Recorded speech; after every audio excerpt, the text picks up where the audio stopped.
Hello, this is Harry Paden. I'm the host of the Irvington Now Show. Today I have guests, and as you can see, we're outside of the studio. We are at a location in Irvington, and it is the headquarters of the Young Men Striving for Greatness, Inc. And we will have an interview about the organization. We have members of the board here, and they'll answer some of the questions. It is an organization that you would want to know about, particularly because it deals with our young men, a very important entity in our community. So call your friend, call your neighbor, let them know that the show is on, and maybe it's something that you can use during your engagement of a young man or men that you know. Yes.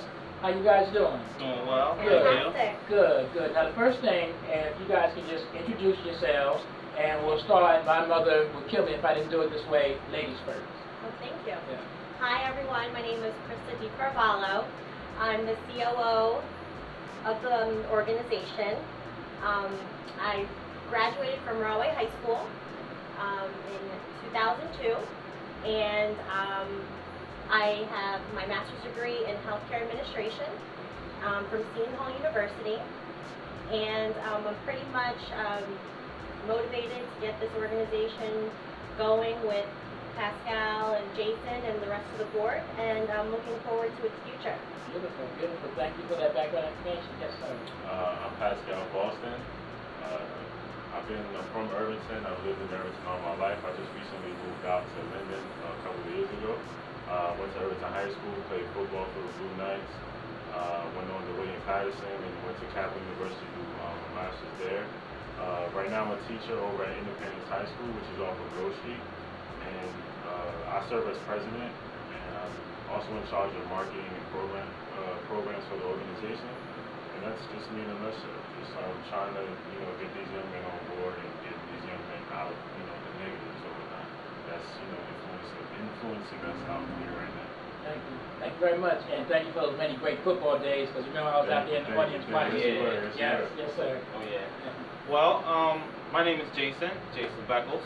I am a Irvington High sports alumni. I graduated from Bloomfield Tech in 2006. I used to work at Overlook Hospital. I am now currently working at NYU Medical. I am the CEO and founder of this organization, Young Men Strive for Greatness. The idea, honestly, basically came within a spiritual leader of mine, a mentor of mine, Ronnie Kmore. I must say I have to give him some shouts and prep, as well as, this has been a vision of mine and Pascal. We thought about it. We came about, establishing this in 2013.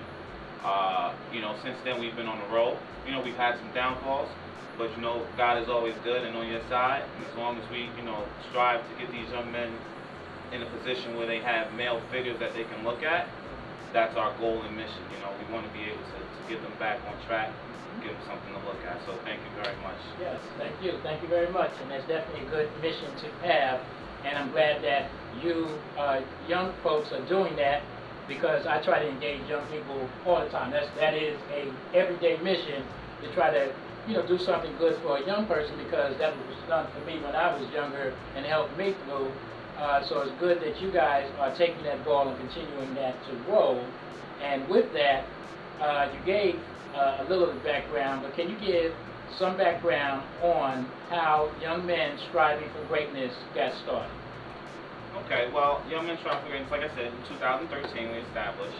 We got registered in 2014. Between the year of 13 and 14, we did an array of events, and we did workshops in collaboration with Irvington High School. We also done our own events, Night for Fit for Queens. We've mentored young men that came through our program. We work very closely with IHOP. I think that was our beginning days with Adina and Joseph there at the Irvington IHOP. They've done a great job supporting us through that time. So we've utilized their conference room.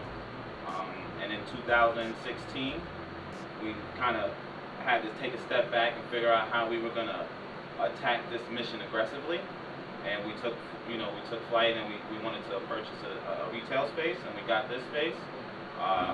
Through that, we started off with in May. We got it in March, and we actually launched in July 9th. Our mission here is basically, I don't know if you wanted to go into the mission. Yeah, that would be the next question. What is the mission? Okay, well, the mission basically, we want to promote pro-social friendships amongst the young men within the community, get them interactive, doing community service, community outreach, and things of that nature. And to get, basically, to change the perception of the young men.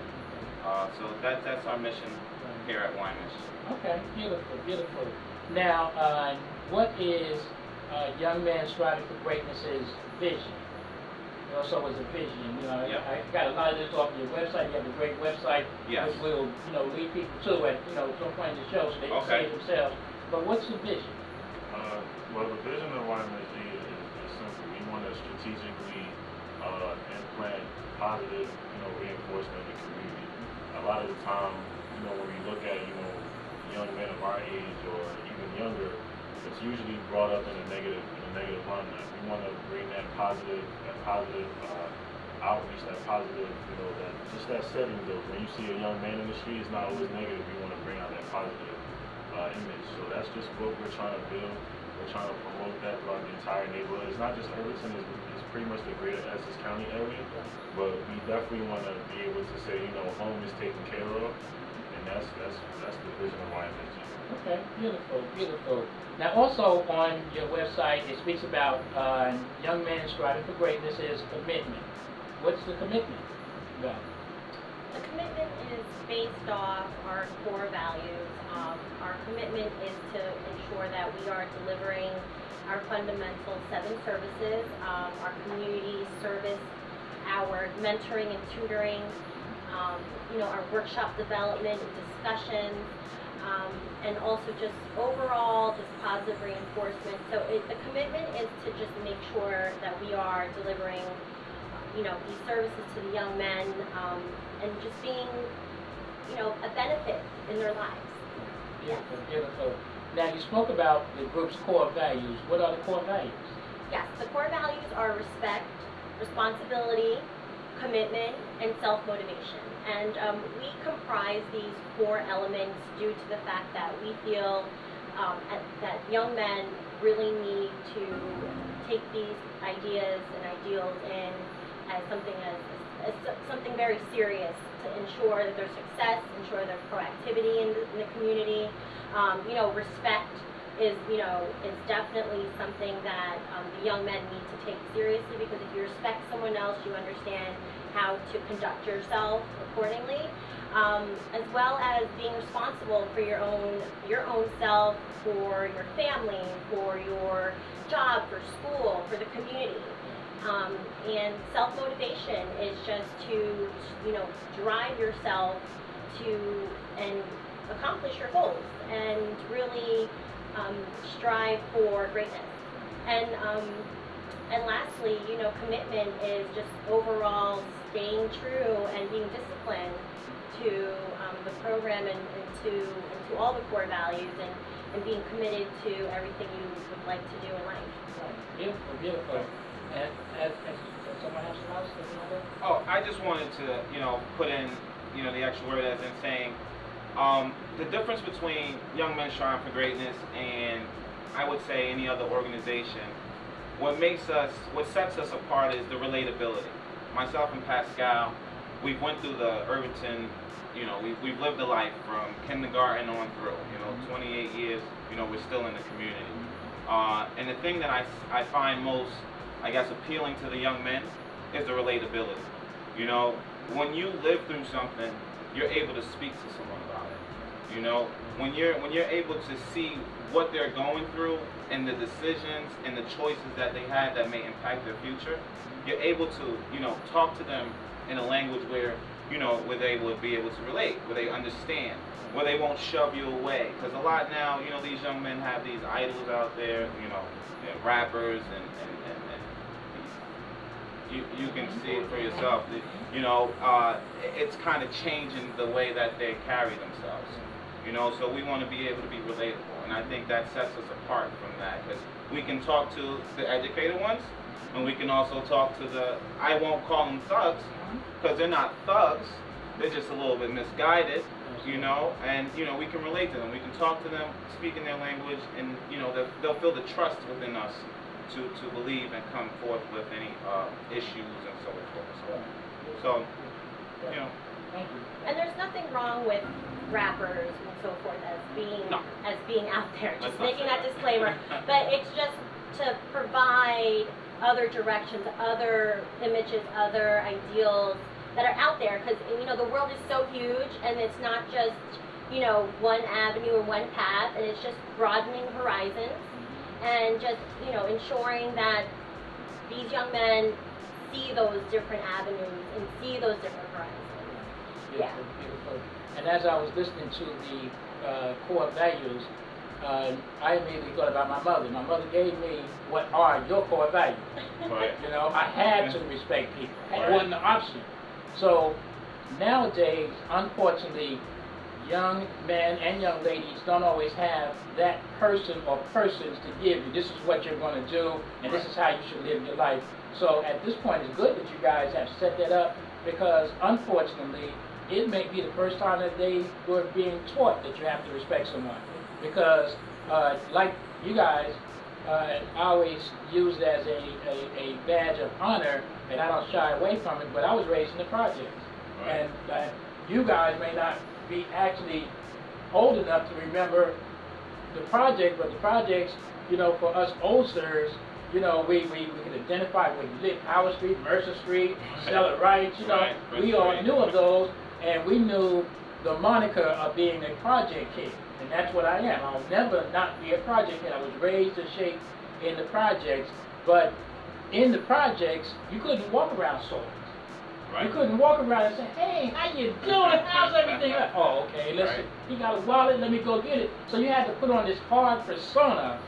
Right. Yeah, what's up? You know, what's up? You know, and then when you put it on, when you come out of the project, it's hard to take it off. So when Yes. you walk up to an employer, you know, and he said, ask me, well, you come for a job? Yeah, what's up? Yeah. Oh, Yeah. automatically you're going to get that job, because that's not the persona Right. that you want to put on for that thing. Right. So it's good because you guys can tell them. And I also had the occasion where I had to mentor young men and ladies on job interviews. Yes. And I told them that's what you, I told one young man one time, I said, here, I'm going to put a mirror in front of your face. You see that expression? That's a hard, mean expression. Right. Right. If you come into most job interviews, they're going to be scared of you. Right. So you're going to have to you will have to practice looking like you want that job. This Right. is not the one-on-one with Pookie, where you got to worry about Pookie taking your Exactly. wallet. You got to look hard and Right. be hard. This is an interviewer. Yes, Harry Paden. I'm very interested in getting this job. I have talent. I have skill. You know, those kind of things. So Right. those are the things that I heard from you guys, and I'm glad that you guys are doing that, because they are lacking sometimes in our community. Yes. You know, for people to give those actual things, because we spoke about rappers, and you're absolutely right, rappers are great, you know, but they are not necessarily the role models all the time. Many of them will tell you, I'm not a role model. I'm making my money. Some are role models, but some are not. So we have to have something good. So I like what I hear. We want to take a short break. I know we're also on live, so we may pause from that also, just to collect ourselves and go into the second portion of the show. Please stay with us. You hear what's going on. We have young people actively engaging our youth. You should want to hear what they have to say, because not many people are out there doing what they're doing, and we could definitely use their help. So please stay with us. We'll be right back.